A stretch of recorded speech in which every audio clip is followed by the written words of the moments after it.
Hi everyone, welcome to the CEDAS Academy. Sorry we're running a little bit late today. That was our technology fault, so apologies.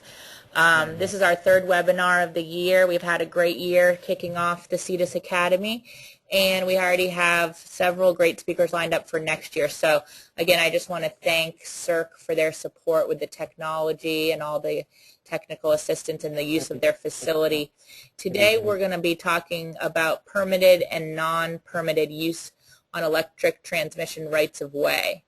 So just as a quick reminder on that, that's all around what we can and can't do on the right-of-ways and how that relates to some of the recent storms we've had. So I think it's a pretty timely issue.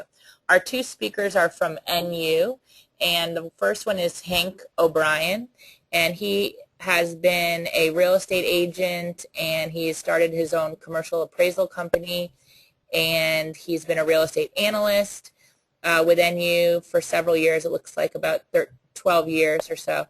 Hank is a member of the Appraisal Institute and a past member of the Real Estate Exchange, the Avon Chamber of Commerce, and the Avon Land Trust. And Chris Swan is with him today, who started as an environmental scientist and moving his way up in management at CL&P. His current assignment is the Director of Municipal Relations and Siting for NU's transmission business, which is based in Norwalk. And Chris has been on the board of directors of the Norwalk Chamber, the Stamford Partnership, and he's active with the Business Council of Fairfield County, and as a past member of the boards of directors of the Stamford, Westport, and Greater Waterbury Chambers of Commerce. So Chris and Hank, I'm going to turn it over to you, and if you all have questions while they're speaking, feel free to write them into your box, and we'll either address them as we go or certainly right at the end of the presentation. Okay, thank you, Courtney. I'm Chris Swan. I'll start off for us today, and Hank and I thank you all for calling in. We hope that you'll gain some real valuable information from our discussion today. We're talking about this use of right-of-ways, permitted and non-permitted use of transmission right-of-ways. As you may know, Northeast Utilities, Connecticut Light and Power, is the major transmission company in New England. We have more rights-of-way than any other utility in New England. We just went through a merger back in April with NSTAR. NSTAR is in the greater Boston area, and they also have Cape Cod and Martha's Vineyard. So combined, the companies now are really the largest transmission provider in New England, going from the Quebec border north of New Hampshire all the way down to Long Island Sound over to Cape Cod now. So quite an extensive system of transmission lines serving the greater New England area. Rights-of-way are how we transmit power. We use rights-of-way to locate our facilities, and we'll talk about that in a minute. But we put this presentation together several years ago. We've gone out. Hank and I have actually spoken to a number of regional councils of government and planning agencies here in Connecticut. I think we've actually covered every one of the 15 regional agencies here in the state, and we found this quite useful, and a lot of the folks that have attended these meetings have found it quite useful, and we hope that you do as well. So I'd like to move from the title slide there onto the second page, please. And again, we'll talk about rights-of-way and easements. We have rights-of-way, some of which we own the property in fee, and others of which we have easements over private property, and we locate our facilities, largely overhead transmission lines. The picture there on the slide shows you what we call an H-frame, typical wooded setting here in Connecticut. You see that there is vegetation allowed to grow beneath the lines. We don't do clear cutting or mowing of vegetation. We allow low growth beneath the lines, and we only trim the taller growing species out of the way within what we call the conductor zone, which is the area directly beneath the lines and to a certain distance on either side of the outside conductors. And this picture shows you how that looks pretty well. So again, because we have quite an extensive area of property that we have with these right-of-ways, and again, as I said, a lot of folks have private property that we have eased rights on. we have ways in which we manage our facilities, and that's what we'd like to focus on here with you today. I think a lot of our rules and regulations are rooted around safety. We always treat safety as our paramount objective. We want the public to be safe in what they're doing. We want to operate our system safely. So all of our rules really come back to safety. I think that's the number one thing that they come back to. So that's our really underlying and paramount focus. If we could shift to slide 3, that would be good. This is our agenda again, is talking about right-of-way management. We like to think of prevention as the preferred route rather than intervention. Intervention, if we find non-permitted uses that are not following our standards, so then we have to intervene. We'd rather prevent people from putting something there, and you'll see some interesting photos during the discussion this morning or this afternoon from some what we would call illegal or inappropriate uses of a right-of-way. But again, number one in our focus is safety. We also have to comply with a very stringent set of state and federal requirements from the National Electric Safety Code to various other federal and state mandates.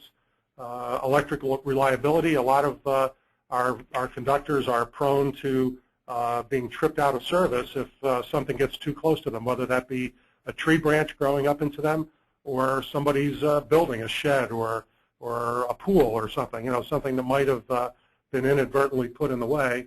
And so we need to make sure that there's not a reliability problem, and we also need to maintain access at all times to what we call our structures. You recall that last slide there that had the H-frame in it. We need to be able to get vehicles in there if there's a storm that damages our facilities, whether that's the structure or the wire itself.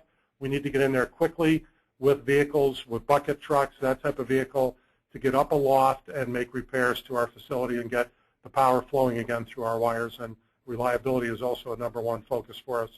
And then minimizing costs. We want to reduce our costs to a minimum. That helps our ratepayers down the road. We also want to minimize your costs as property owners, preventing you from doing something you shouldn't have done and then having to go through the costly expense of removing something that you might have installed improperly. If we could shift to slide 4.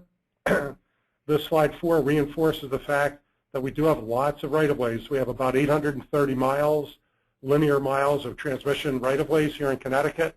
They range in width from, I think the narrowest is about 60 feet, up to 300 or more feet in width. So you could do the math on that, but it's a lot of acreage that we control within these right-of-ways. And these right-of-ways must be kept free of hazards and encroachments because those hazards and encroachments could endanger the public or endanger our workers, and also, like I said, affect the reliability of service. Driving up here this morning, I had a call from a private school down in Greens Farms section of Westport, and they lost power at 3 minutes after 11 this morning. Well, the line coming in from Bridgeport to Westport along the railroad tripped out of service, what we call a momentary trip, but it dropped the whole substation out of service in the town of Westport. So if you have a little problem on the transmission system, even if it's just a what we call momentary or an on-off of the power, it could be a lengthier problem on our distribution facilities serving customers. So we're very, very sensitive to having transmission problems because they usually create much bigger problems for many more customers if they do occur. So this is what we're trying to get through the message this morning. And again, any questions you might have, please type them in there during the presentation, and we'll return to the questions at the end and see if we can answer any question that comes up during the day. So I'd like to turn to slide 5 and also turn over to my colleague, Hank O'Brien. Good afternoon.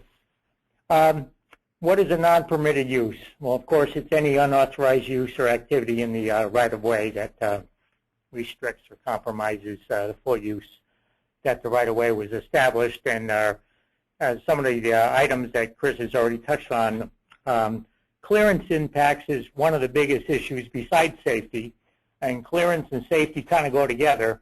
Clearance would be the distance between the lines and what is underneath them. The lines were designed over the ground, and knowing that maybe it's 30 feet above the ground or some type of rock outcrop or something So if someone does something and increases the height there or puts more soil there or something, then that clearance goes down. So we need to know about any kind of use that's going to be in there. Other issues we have in the right-of-way, people doing excavating near the lines, they could actually undermine the integrity of the structure itself and obviously cause an access problem as well.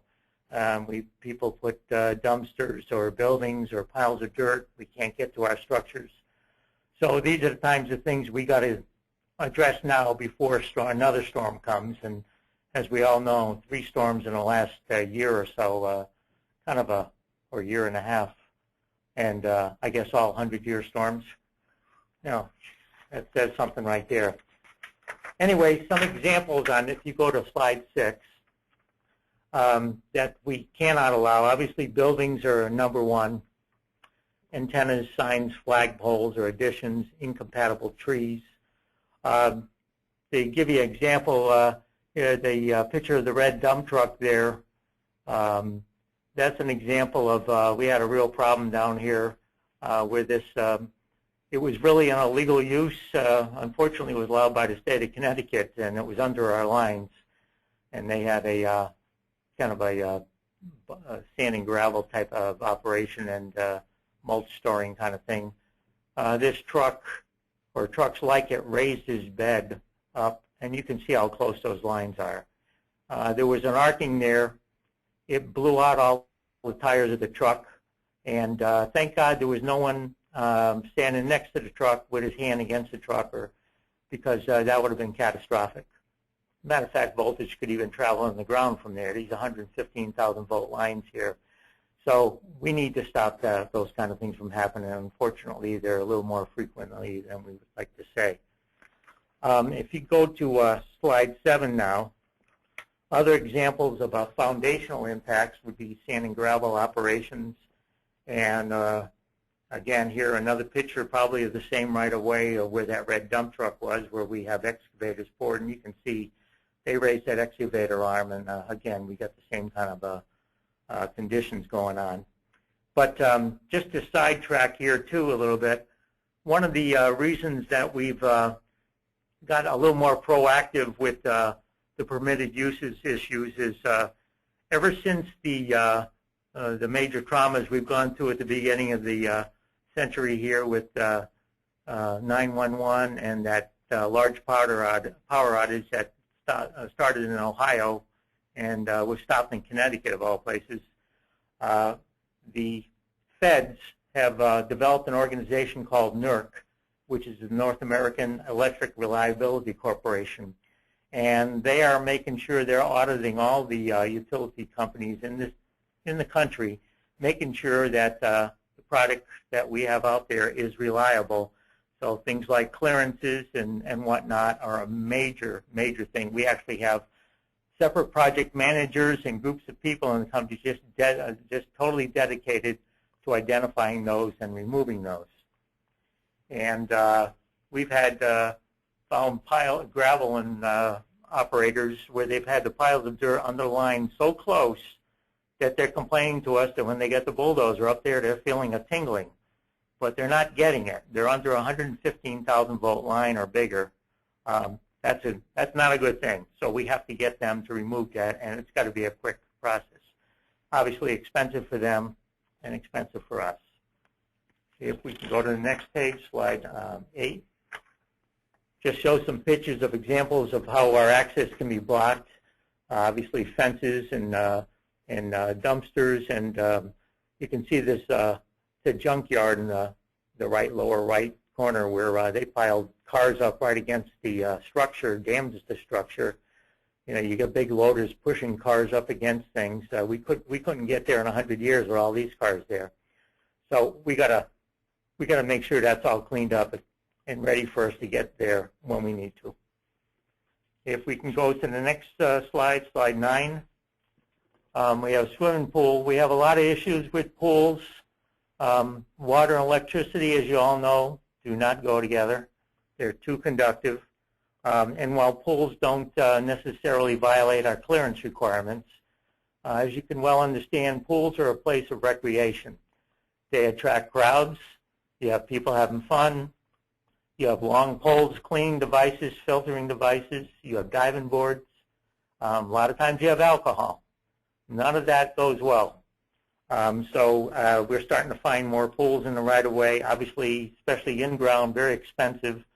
So it's a tough deal. There's no fun interactions on these kind of things. So we're looking to make sure that these kind of things do not be included in any future plans. We go to slide 10. Back to Chris Swan. Yeah. So again, we have a set of criteria that we use for evaluating the use. This gets into the permitting, and Hank can talk about the process in a minute. But basically, our permits and our permitted use and how we go about judging that fall into these categories. Certainly, compliance. I mentioned before the National Electric Safety Code. That's a very standard nationwide set of rules that have been developed by the electric industry over the years. They're updated on a I think it's every 2 to 3 year basis, so it's a very regularly updated code, keeping state with advances in technology and that type of thing. State safety codes as well, and then we have our own set of company standards that follow and adhere to all these national and state codes, and we're constantly updating our standards, trying to keep pace with technological advances and that sort of thing. Key among them are minimum what we call horizontal and vertical distance criteria. This would be the acceptable distance or height that you could put either beneath the line or to the side of lines. So this does get into the permitted use, certainly. Picture these wires that Hank was talking about. Back in the summer of 2003, it was a very hot period in early August. Out in the state of Ohio, the utilities weren't doing such a good job of maintaining the vegetation there. The lines, when these lines get really, really loaded in really hot weather, they sag. They actually are rather elastic, even though it seems like it wouldn't happen. It's metal wire and that type of thing. They can sag by feet, by a number of feet when they're under very heavy loads during very hot weather. So during January is not a good time to gauge the height of the conductor. The conductor needs to be ready to sag during high loads, usually in July and August. So that's the criteria that we use, is we do a calculation of what the sag might be under the heaviest load. That gives us a minimum height that you must maintain beneath the wires. And that's the type of thing, the criteria that we use for judging when something is acceptable or not, whether that be parking cars under lines or putting up lighting standards for parking lots and that sort of thing. Horizontal distance would be for blowout conditions. We had a hurricane here back on October 29th, and in those very, very high wind conditions, that is also part of the calculation. How strong can the winds get, and what will that do to those conductors in the middle of the span between two of the conductors? There might be quite a bit of movement of those wires during very high wind conditions. So those are the criteria we use to judge what is acceptable and how far away you must stay from our lines for safe operation. Hank did mention, too, the NERC group is coming out and formulating a lot of now fines. I believe it's up to $1 million per occurrence, that if you have one of these vegetation line trips or outages, the utility is subject to a very, very steep fine. So that's another kind of motivator for Northeast Utilities to get out there and patrol our right-of-ways and enforce what the clearance criteria are around our lines. We're always subject to OSHA rules for safety. We're always very cognizant of maintaining our safety practices for both our own workers and for the safety of the public. So as I said before, that's always our number one criteria. And then reliability, keeping the access to structures and work areas for our vehicles and for future uses within the right-of-way. We might today have a single circuit, and maybe in the future for growth in the region we have to add another circuit, and that's going to be using the same right-of-way but putting perhaps some additional conductors on some structures in that same right-of-way. So we're not just planning for the operation of the lines we have there today, but also looking down the road at future uses of that right-of-way, as you can imagine. So if we could move on to slide 11. And Hank's going to take back over here. Okay. The rights of the property owners aren't always clearly defined in the deeds. A lot of our deeds, a lot of our right-of-ways were acquired as much as 100 years ago. So a lot of times it's pretty vague about what you can or can't do in the right-of-way. A little bit better descriptive of what the utility company can do in the right-of-way. And since most of our right-of-ways consist of easements with the underlying land owned by a private owner, we're recommending that if there's going to be some kind of development where our easement is included there, that you contact us and work with us, and we'll work with you to try to determine something that's more appropriate and safe, and do it beforehand before it gets expensive to change. We don't want to stop anything. We don't want to get in the way of anything. At the same time, we got more reason to react to these things now that NERC is really breathing down our neck and on every utility company in the country. So we ask, the whole takeaway from our presentation today would be, when you receive development plans or you're aware of anything that's near one of our easements, that you include us in the process so we can supply some feedback and maybe even help design the property. I don't want to use the word design, that's not correct, but at least give some feedback on what's better and what will work better here.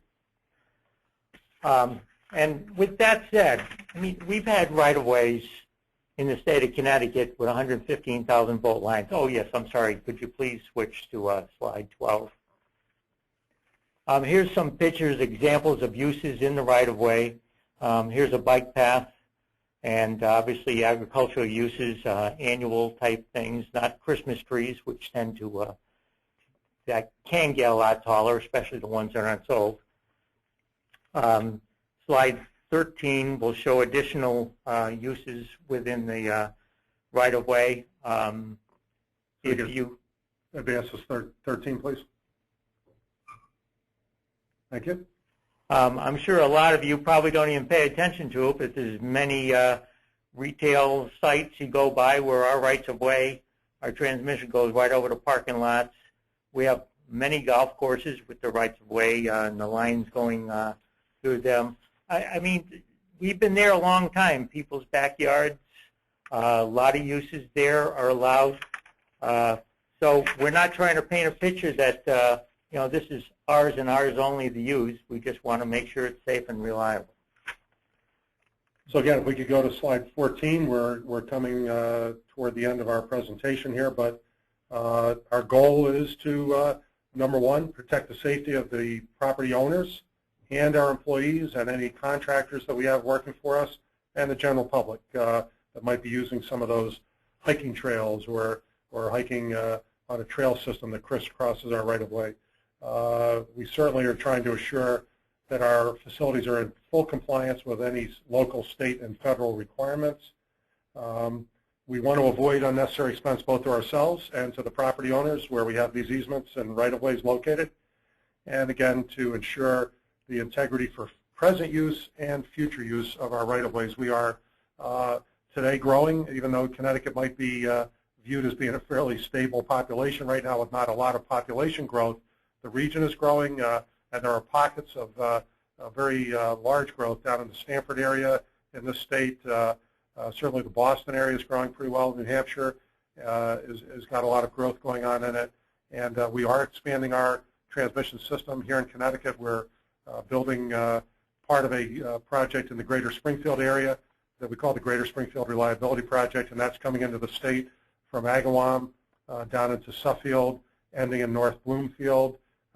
We have another project that's in siting right now that will build a line from Lebanon, Connecticut in a northeasterly direction up to the town of Thompson and then into Rhode Island.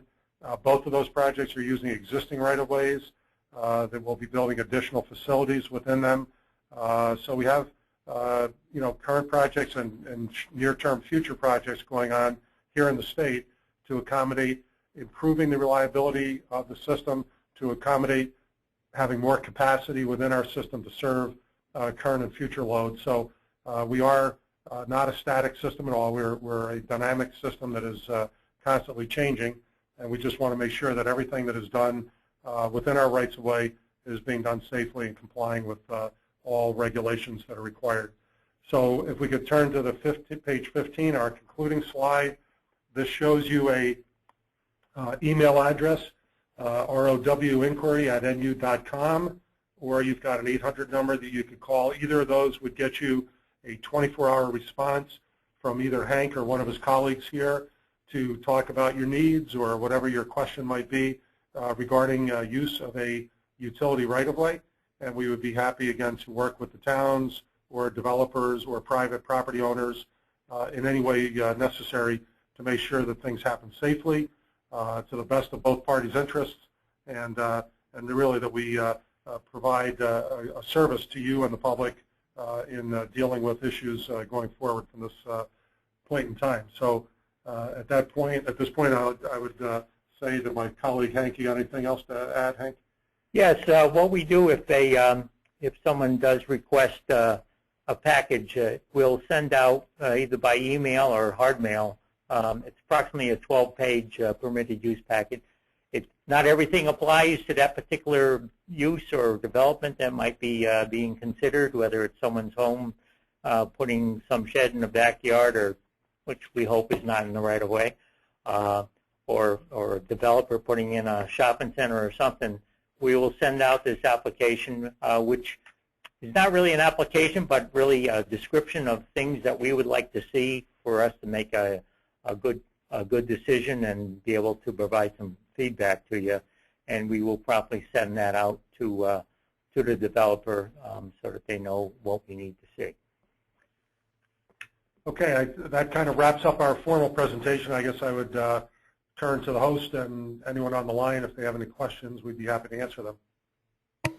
Thank you so much, Hank and Chris. That was very informative, and I think for this audience of economic developers and elected officials, it's such great information for us to be able to take back to our municipality, and certainly to have your contact information for future inquiries.